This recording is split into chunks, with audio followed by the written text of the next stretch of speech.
Groovy. Welcome to Horror After Midnight. I am your host, KC, joined tonight by Slinky, Jallo, and the Saw Guy. How's it going tonight, guys? What's up, man? How you guys doing? Doing good. Celebrating spooky season with an all-time classic. Dude, we're in the Halloween. spooky season, Ooh. right? Everyone's entitled to one good scare. Oh, yeah. He has on in part two is pretty scary. I'm just kidding. Doesn't matter. Halloween, man. Mm-hmm. Speaking of spooky season, Halloween. This is the big swinging wang of the Halloween season. If you Oh, yeah. yeah, Yeah, the night he came home. Yes. I can't. That was a good one. I'll explain about that later. It's just the way he said. Oh my god. It's good. Halloween. It's a classic one. I mean, what more can you say? I mean, this is what really started and got a lot of us into horror films. You know, it's funny to believe that John Carpenter did this as a fuck you to the company that made his first movie, Eyes of Laura Mars. I don't know if you guys know that story, but he wrote that. Oh, Yeah. Yeah, Eyes of Laura Mars. That was his first movie that he did. Okay. Yeah, so, well, his first horror movie. And the thing with John Carpenter, he wrote it all the way down to the end. And they wanted to change the end. He said, fuck you, you're not going to change the end. They said, well, yeah, we are. And he's like, okay, pay me a shitload of money and then you can. So they did. And that was released in August of 78. And when he got paid in August of 78, he hauled ass to get that money and he used that money to make Halloween. Okay. Yeah. And to this day, I guess John Carpenter, he won't talk about Eyes of Laura Mars because he's so like pissed off at it. Like, yeah, they fucked up my movie, but I got paid for it and I made Halloween. Yeah, I heard about that. He's upset about a couple movies. Mm-hmm. This one was. It's funny because it's like, oh, all right, here, let me read this. I got some numbers. But, Ooh, fire away with the numbers.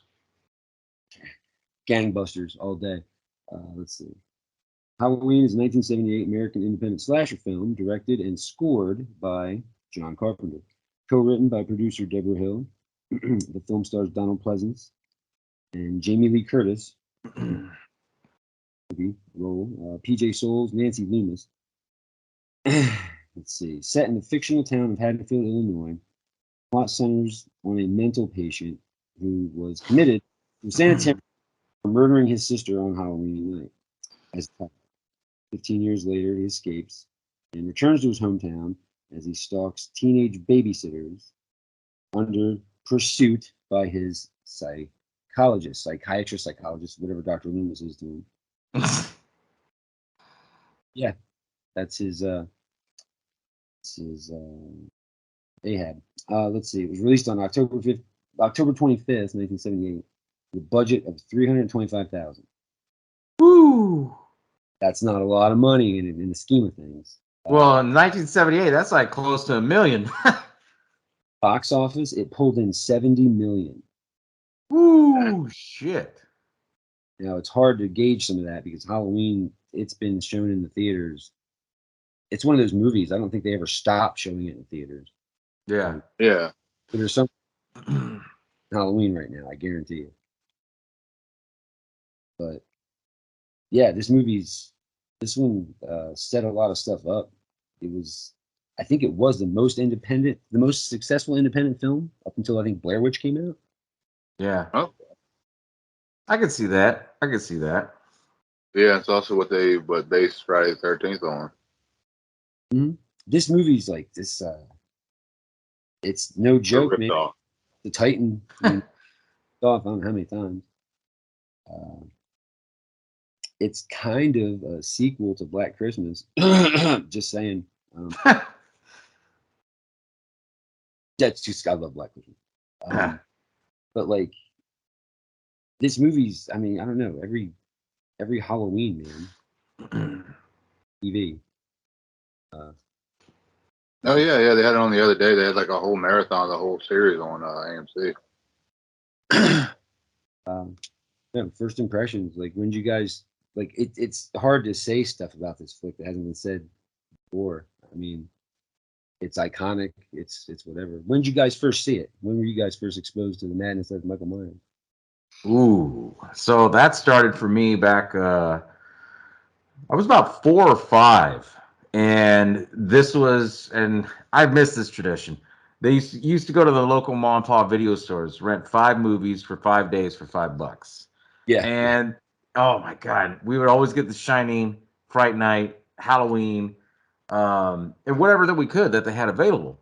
But the thing that made it really good was the fact that, like, the first time seeing it as a kid, you build that anticipation, and it's just such a simple plot that it's just like, okay, a mental patient escapes and he kills the babysitters. That was the most innocent thing back in the early, 80s, late 70s about that. No one think would happen, but you got to think at the time when this film came out, the Zodiac killer and shit was going on. So people were kind of scared shitless at the time about this.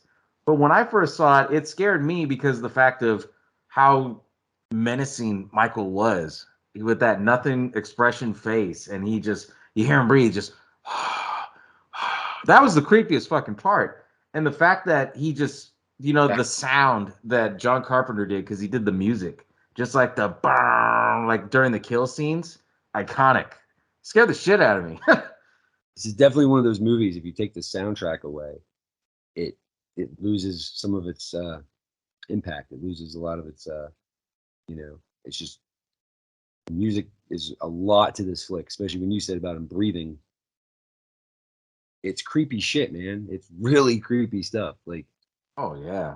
I don't know. Oh yeah, yeah. The sound or the score and everything helps out a lot. 'Cause without that, it wouldn't be nowhere near as eerie or creepy, or I think helps out that's a lot with that. a lot to horror movies, period, man. I think if you take the soundtrack away from a lot of them, kind of Oh new, yeah. you know. And the thing that made this film stand out even more, John Carpenter put his blood, sweat, and tears in this. He had the fuck you money to, like, stick it back to people. He was motivated to make this to the point where he did this at test audiences without the music, and it wasn't scary. So he said, you know what? He actually learned how to play with a synthesizer to make the sounds of this movie. Yeah, And, Well, that's crazy. yeah, it's that basic 3/4 time. It's like it's real Yeah. simple, so it Dun dun dun dun dun dun dun dun dun dun dun dun dun dun dun. shows you what a lot of good and awesome shit can come out of something real simple, man. If Yeah. you're keyed into it, like it's it's funny because I grew up in New Jersey, right outside of a town called Haddonfield, Oh, where that's where she's from. She's from Haddonfield, New Jersey. So I guess she threw the name out there and they made it. Oh well, Haddonfield, Illinois. So like Michael Myers growing up, he was a big part of Halloween up there in the Northeast, man. Because Haddonfield that was like Halloween town. Like, oh, Michael Myers, Haddonfield, it's right up the street. But like, there's again, he's one of those guys. He's one of the legacy killers that Frankenstein, Dracula, the Little Man, Freddy, Jason, Michael Myers. You always see Michael Myers outfit. Oh, every Oh Halloween yeah. they do the movie marathons. I mean, dude, Jesus, the hell's to say about the flick? It's devilishly simple. It's we didn't know it was a sister yet. We didn't find that out until part 2. So this one, it's just a maniac who escaped from a mental institution going after Jamie Lee Curtis and her slutty friends. Well, it depends also too what timeline you want to follow, because this opened up a whole fucking lore of everything from Michael being fucking cursed, and then the fact that he was killed in the hospital, or the fact that it happened again like 40 something years ago. But you know what I loved about this story is that besides it being so simple, it just they could be fine with just one and done if you really think about it. The way how he got shot towards the end and falls off. Um, the just the story was just so simple, and I, it's so crazy to think about how they designed the mask, how they designed like the aura of Michael Myers. It's so funny too because you know, us as horror fans, I mean, we get off on the fact that we know all this shit because this is basically our life. But most people still to this day does not know that the Michael Myers mask is based on fucking William Shatner's face. The Shat. Yep. Yeah. And it's freaking crazy because everyone's like, no, that's not William Shatner's face. Bullshit. Go look. Yeah, they just took it and painted it white. Yeah. Him from Devil's Reign. It looks like the fucking special effect they used from Devil's Reign. Yeah.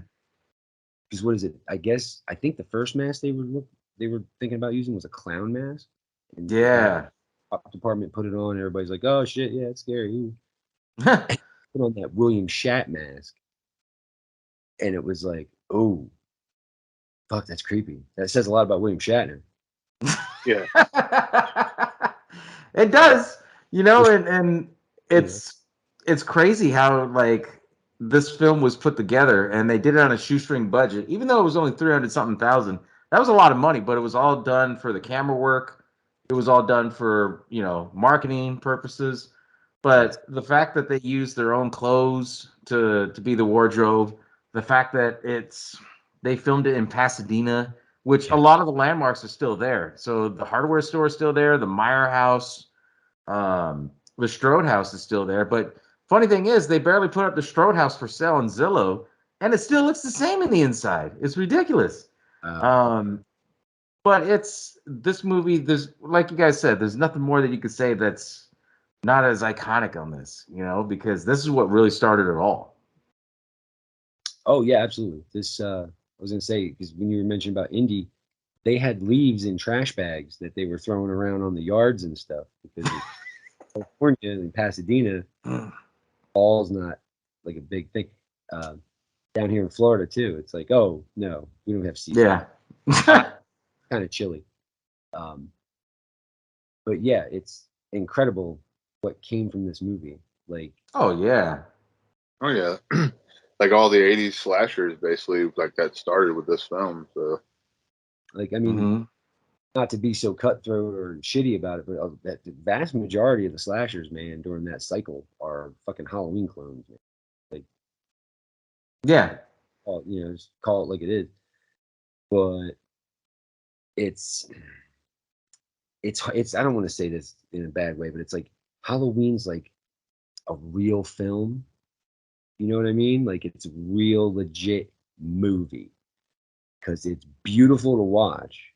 Like his shots, the composition, everything, it's gorgeous. The lighting is fucking really well done, and it's like everybody was on their fucking game when they made this. And Yeah. opening shot alone, it's that one continuous shot where he goes and shanks his sister and blah blah blah. With the Minuteman boyfriend. yeah, that guy. Crawl. But it's like it's gorgeous shot, man, and like Deborah Yeah. Hill grabbing the knife and all that stuff. It's really really cool, like masterfully done. This one's kind of eyebrow slasher, if you will. Like if we get talking to somebody and they're like, "Oh, slash," it's like, "Well, we got Halloween. That's Yeah. the key caddy kind of thing." Oh yeah, you know, it's what do you guys think of the deleted scenes? The fact that there's different versions of Halloween out there, the original ones. They have Great, uh, awesome. the what? I said that's great. You brought that up. That's pretty awesome. Well, yeah, because we remember, and you guys are in my age. You guys remember this back in the day when they would show Halloween on TV. You would say like, "What the fuck? That wasn't in the movie," or "This wasn't in there," and yeah, they had to put different scenes because obviously you couldn't say like PJ Souls like tits. You couldn't see all the good stuff, and we get it. But the fact that they went as far as when they made so many different versions of this on DVD, where they had like the original cut, the widescreen cut, the full screen cut. They have the TV version, and then they finally did okay. Here's the original cut with 11 minutes of all that TV scenes, and it makes so much sense where if they would have included in the original where Michael Myers is a kid just staring at the window, or the fact that he was like up for parole and then they just kept denying it, like that would have made it a lot more creepy. Or the fact that they showed that Dr. Loomis was saying don't let him out. They showed pretty much how he broke into the not the Halloween store. What was it? The hardware store. Yeah. And they show that he got the rope, but he never used the goddamn rope in this movie. Well, I don't know. He got hungry Yeah. with the dog. I don't know. Yeah, I mean, I don't remember him ever like choking anybody with a rope or nothing. I don't know what he would do with the rope, but Yeah, I mean, the only thing I could think of is like when Linda was like hanging upside down or something, and the scene where Laurie Strode was going to the house, and then Michael Myers just pops up out of nowhere. That was a beautiful fucking shot. She's sitting there crying, whimpering, and then you see his face, and then the whole like music, dun dun dun, and it slowly lights up, and then he comes out to try to stab her, and he fucking misses. That just iconic. And then the beat, dun So if you dun dun. they probably do. I'm sure they can study this movie in film school, man, because it's like the shots in the original are, especially when he's behind her in the fucking hallway, and they Yeah. light on real slow. They don't like, it's not like bah or nothing like that, but Yeah. that's and Michael Myers made the famous sit up, I guess, stunt Yeah. slasher fair, because you see yeah, her. Oh God, what am I gonna do? My mother's Janet Lee, and then he just, but he Oh, he sits up in such a way. It's like that's it right there. That's it. Often imitated, never duplicated. Like yeah. Well, shit, like the wrestlers Kane and Undertaker, they stole that from him. Undertaker yeah, do. Yeah. So that's what's kind of cool is that it was not only just a regular like horror movie inspiration, but it inspired a bunch of other ones, the clones that we were talking about. Friday the yeah. You can't 13th kill and the all. boogeyman. Yeah, exactly. I mean, there's all this random cool shit that it came out. I mean, and it's so crazy too because of the fact of who played Michael Myers is like the biggest question. Everyone always argues, well, it was Tony Moran. Or no, it was Nick Castle. No, Nick Castle was 90% of the film, except Tony Moran was the one who got unmasked and they showed his face. But then Michael, he never looked the same after that when they showed like glimpse of him being unmasked, which I thought, okay, I get where they were trying to do. And John Carpenter was trying to do that whole mystery thing, like less is more approach, like Hitchcock. Yeah, But I mean, the fact that he showed his face and he was normal, I think that was scary as fuck. Because if somebody that normal could fucking get shot that many times and still come up, like there's something's up, you know? Well, plus yeah. he's not a scary mutated monster, or like he doesn't look like the Toxic Avenger or anything like that. He looks like your fucking cousin or your, just some Neighbor down the street or whatever, just a regular old dude. like, Yeah. people to this day they don't know he gets unmasked in the first one. It's like, oh yeah, That's funny that you bring that up. My niece, for the first time last year, we went to the movie theaters to go see it. Me, her, and my sister. And she's 20, right? So she's Yeah, watching this movie, and every time that they would do like the sound or Michael Myers would come out, I try to jump scare her. And she'll jump up. She jumped up and fucking threw the popcorn, everything all in the air. And because it was her first time seeing it, she goes, "This is what the original one was. I thought it was scarier than this." And I'm like, "Hey, you jumped up, didn't you?" So yeah, and it's funny because with this one now, when at our age, we kind of look back on this and say like, "Hey, this is you watch this film. This is a rite of passage. If you can get through the first Halloween, like you're good." Um, I also love the aspect that this was so unique and so different that it kind of inspired DVDs in a way, I guess you can say, when the craze was coming out because they had the different versions of the film. And I don't know if you guys remember, but back in the day when eBay first came out, people would record the Halloween version for TV on a VHS and sell that shit. They would so sell it at cons, I've you know? I was like, oh wow, that's cool, because I mean, it's not available like Yeah. officially. Um, yeah, I lost my mind when I saw the original TV version, because I'm like, what? There's more. What? There's more scenes. The fact that they had that and they were selling it like at cons and shit, like, oh, here's this extra rare exclusive. Like, what the fuck you talking about? Oh, this is actually scenes that would have made the original Halloween better. I think so. And oh, dude, they would have done so much better had they did that. But when the time came that Halloween was really getting big, as I got to be a teenager when DVDs and stuff started coming out, that's where it got like, oh shit, that's pretty cool. Because now everything was going from VHS to DVD, better quality. VHS has got shit on at the time, and they were never really appreciated until now. I mean, because it's a great medium to go back and watch it because Hey, it's not as clear. Shit on Yeah, it brings back old memories from like when you were a kid. Yeah. Yeah, I think when I first saw this, it was probably on TV when I was like 5, 6, around that age, something like that. So I always loved it, but I never really realized there was like extra scenes. But like that was back when I was a kid. It's kind of funny because watching horror movies growing up in the 80s and stuff, I remember seeing horror movies that I had seen on video, and then like, was that kind of weird? I don't remember that being in the like it's that, or they used to do it a lot in the 80s because, say, take Return of the Living Dead. There's a TV version. Freddy's jacket in the regular version says "fuck you," real big on the back. His in the TV version says "TV version," real big. Oh shit! Yeah, you want? Oh shit! Wow, look at. So they used to do shit like that. They would have the same fucking scene, but his jacket says TV version. Oh well, okay. It's just something weird they would do, I guess. But yeah, just kind of funny. But yeah, the scenes from the original for the TV version, I think they would have made the movie a little better. But whatever. That's me being a nitpicky troll. Well, shit, this has been our generation movie, man. Hell yeah, we get the right to pick. But I really did enjoy this one.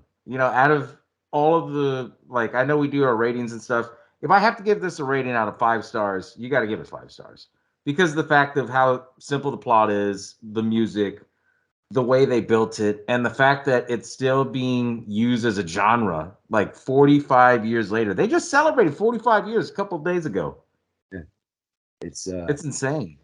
Wild, man, because the franchise is still pumping money. So they're like, okay. Yeah, no, it's classic. It's I don't say this about hardly any movies, but it's almost a perfect film. Like, it's almost story wise, everything wraps up. The whole evil, the devil's eyes, the blackest eye. That's some creepy shit, man. And it's awesome because you can't explain evil. Evil is just evil. It's just what it is. Your evil's mom probably isn't a stripper, or they live in a trailer park. It's movie's great, man. It's like what you think of when you think of a horror movie. Yeah, I agree. Because I mean, like, you got Dr. Loomis, that's like an awesome actor, great. The whole, Devil's Eyes, Blackest Eyes, or whatever. Just the way he talks and everything was awesome. The score of the movie is like one of the best ones of all fucking horror movies, other than like Friday the 13th. But yeah, all around awesome movie. I'd give it a perfect 10 out of 10 or 5 out of 5. Yeah. 10 Dead Sisters. 10 Dead Sisters.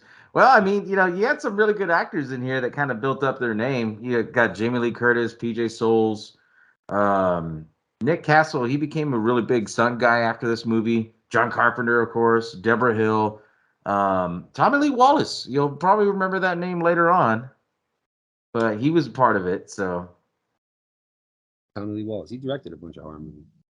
Yeah. This one. Yeah, I'd say Dr. Loomis made this movie. Like, without him, I don't know.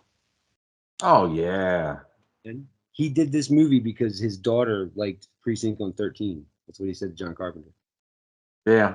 He said, I forget what he said, something like that. And then the last scene when he fucking shoots him 6 or 7 times, according to where you get your revolver from. He asked him, he's like, how do you want me to play this? He's like, I can play it like I knew he would get up and go away, or I didn't know and I'm surprised that he got up and blah, blah, blah, blah, blah. And like, thank God he played it to where it's like he knew he was going to get up, man. Yeah. There's that real long shot of his face after he shoots him. And it's like, the guy, in his head thinking, and then they show the places where they've already been. You hear him breathing. Bah!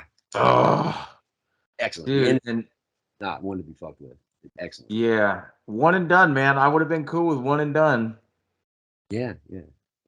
Too much money to be made, man.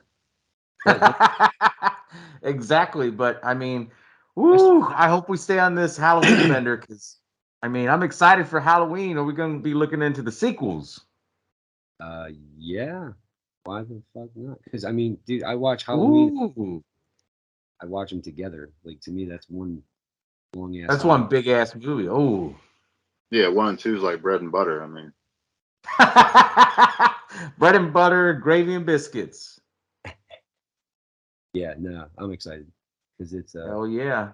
yeah. Plus, we're kind of getting this out of our system because like, oh yeah, we're just like in Halloween. We're in Halloween. You know, Yeah. good flick. Love it. Enjoy it. Mhm. If you haven't seen it, wow. I don't even like You've been horror. living under a rock. you've been at, but Uh, turn on AMC, you'll fucking see it. but yeah, definitely. Yeah, fuck it, man. Halloween. Let's go watch Halloween Go watch 2. Halloween 2. Yeah.